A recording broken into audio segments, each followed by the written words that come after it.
তার জিনিসটা সুন্দর দেখতে হবে।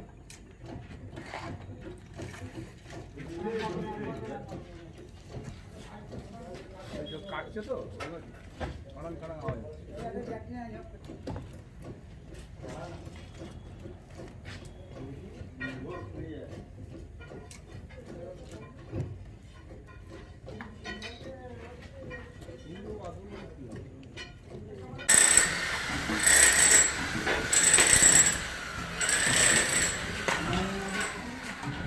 বাবলা দা